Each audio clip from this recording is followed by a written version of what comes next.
തോൽവിയുണ്ടെങ്കിലും ഒരാൾക്ക് വിജയത്തിന്റെ ഉന്നതിയിലെത്താൻ കഴിയുമെന്ന് പഠിപ്പിക്കുന്ന ആചാര്യൻ ചാണക്യൻ തന്റെ നീതിശാസ്ത്രത്തിൽ അത്തരം നിരവധി കാര്യങ്ങൾ പരാമർശിച്ചിട്ടുണ്ട്. പരാജയപ്പെട്ട ഒരാൾക്ക് പോലും വിജയം നേടാൻ കഴിയുന്ന ചാണക്യനീതിയുടെ ആ പോയിന്റുകളെ കുറിച്ച് നമുക്ക് നോക്കാം. ഒരിക്കലും തളരരുത്. ചാണക്യൻ പറഞ്ഞതുപോലെ തോൽവി ജീവിതത്തിന്റെ അവസാനമല്ല. വീണുപോയാലും എഴുന്നേൽക്കാൻ ശ്രമിക്കുന്നവനും എപ്പോഴും ധൈര്യത്തോടെ പ്രവർത്തിക്കുന്നവനുമാണ് യഥാർത്ഥ വിജയി എന്ന് അദ്ദേഹം പറയുന്നു. ഓരോ പരാജയവും നമ്മെ എന്തെങ്കിലും പഠിപ്പിക്കുന്നു.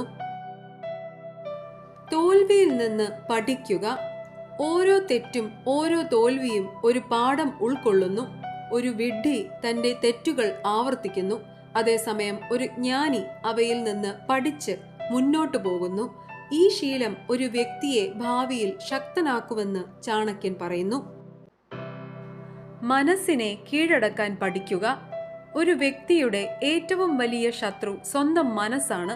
ചിന്തകളെയും വികാരങ്ങളെയും ആഗ്രഹങ്ങളെയും നിയന്ത്രിക്കുന്നവർക്ക് എല്ലാം എളുപ്പമാണെന്ന് മനസ്സിലാകും. ചാണക്യന്റെ അഭിപ്രായത്തിൽ പ്രയാസകരമായ സമയങ്ങളിൽ പോലും ഒരാൾ തന്റെ മനസ്സിനെ നിയന്ത്രിക്കണം.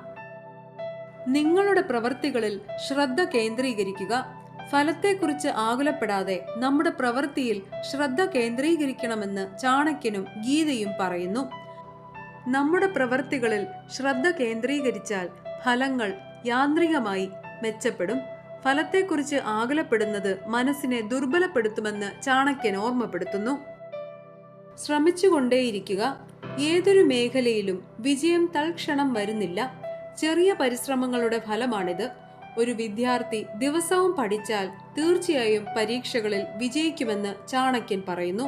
സ്ഥിരതയാണ് വിജയത്തിന്റെ താക്കോൽ.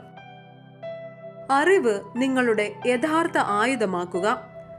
സമ്പത്തും അധികാരവും എപ്പോൾ വേണമെങ്കിലും അപ്രത്യക്ഷമാകാം, പക്ഷേ അറിവ് എന്നേക്കുമായി നിലനിൽക്കുന്നതായിരിക്കും. ദരിദ്രനെ സമ്പന്നനാക്കാനും പരാജയത്തെ വിജയിക്കാനും കഴിയുന്ന ശക്തിയാണ് അറിവ്. എത്ര വലിയ പ്രശ്നമാണെങ്കിലും പരിഹാരം കണ്ടെത്താൻ അറിവ് സഹായിക്കുമെന്ന് ചാണക്യൻ പറയുന്നു. പ്രയാസകരമായ സമയങ്ങളിൽ ക്ഷമയോടെ ഇരിക്കുക. എല്ലാവരുടെയും ജീവിതത്തിലേക്ക് ബുദ്ധിമുട്ടുകൾ വരാറുണ്ട്. എന്നാൽ നമ്മൾ പരിഭ്രാന്തരാകുകയും ഉപേക്ഷിക്കുകയും ചെയ്താൽ വഴി അടയുന്നതായിരിക്കും.